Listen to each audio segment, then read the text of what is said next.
Hello friends, আপনাদের সকলকে জানাই স্বাগত আমার চ্যানেলে। আজ আমি বানাবো মজাদার, খুব সহজে তৈরি করা যায় এমন একটা রেসিপি, মাশরুম ফ্রাইড রাইস।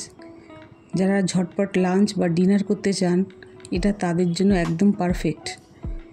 তাহলে দেরি না করে চলুন দেখে নিই কী লাগবে আর কিভাবে বানাবো। আমার এখানে আছে ওয়েস্টার্ন মাশরুম আর বাটন মাশরুম। আপনারা যে কোনো একটা মাশরুম দিয়ে করলেই হবে। তো এখানে আছে আমার 500 গ্রাম মাশরুম। এগুলোকে আমি স্লাইস করে সব কেটে রেখেছি, ভালো করে পরিষ্কার করে ধুয়ে তারপরে কেটেছি। এখানে আছে 1 টেবিল স্পুন সাদা তেল। এরপর আমি মাশরুমগুলোকে ভালো করে ভেজে নেব।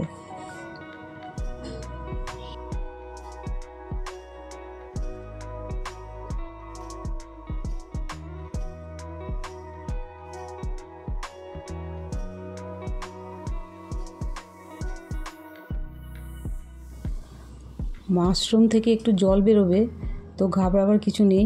জলটাকে একটু শুকিয়ে নিতে হবে। জলটা শুকিয়ে আসলে অল্প একটু নুন দিতে হবে।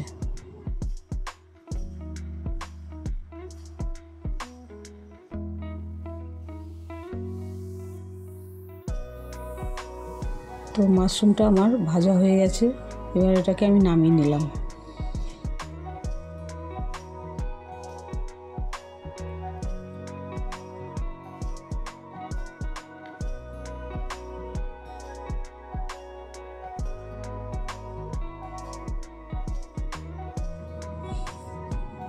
এবার ওই ফ্রাই প্যানে 2 টেবিল স্পুন আমি সাদা তেল দিয়ে দিলাম। তার মধ্যে দিয়ে দিলাম কুচনো আদা রসুন 1 টেবিল স্পুন। আদা রসুনটা যখন ব্রাউন হয়ে যাবে তখন কেটে রাখা পেঁয়াজটা আমি এর মধ্যে দিলাম। এরপর সেদ্ধ করে রাখা ভাত, আমি এই 500 গ্রাম চালের ভাত করেছিলাম, সেটা আমি অল্প অল্প একসাথে না করে অল্প অল্প করে করছি।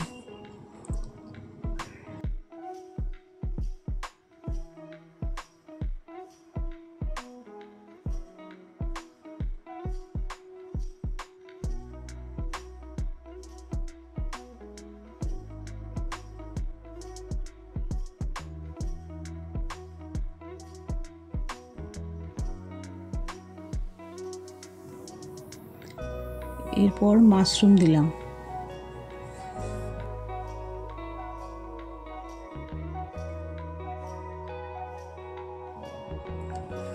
স্বাদ মতো লবণ দিলাম। গোলমরিচের গুঁড়ো 1/2 চা চামচ দিয়ে দিলাম।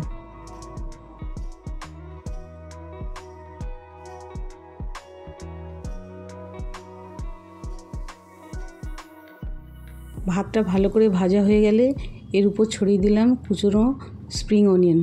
তারপর এটাকে আমি নেড়ে চেড়ে নামিয়ে নেব।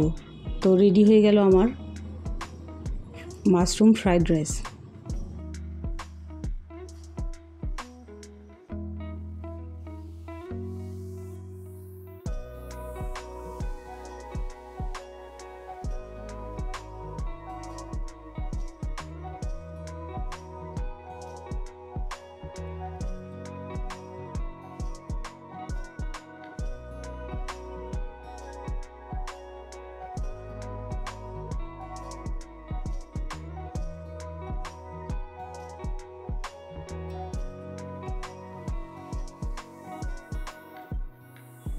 তো মাশরুম ফ্রাইড রাইস পরিবেশনের জন্য একদম রেডি। উপরে আরেকটু আমি স্প্রিং অনিয়ন ছড়িয়ে দিলাম। এবার শুধু গরম গরম পরিবেশন করার পালা। এটা আপনি শুধু খেতেও পারেন, বা চিলি চিকেন বা প্যান ফ্রাইড ভেজিটেবলের সঙ্গেও সার্ভ করতে পারেন। পুরো রেসিপিটা আমার ডিসক্রিপশন বক্সে দেওয়া আছে। এটা দারুণ টেস্টি হয়েছে। এটা আপনারাও বাড়িতে বানিয়ে দেখুন আর কমেন্ট করে জানাবেন কেমন লাগলো। ভিডিওটি ভালো লাগলে লাইক করুন, শেয়ার করুন আর প্লিজ চ্যানেলটিকে সাবস্ক্রাইব করতে ভুলবেন না। এর পরের ভিডিওতে আবার দেখা হবে। Thank you.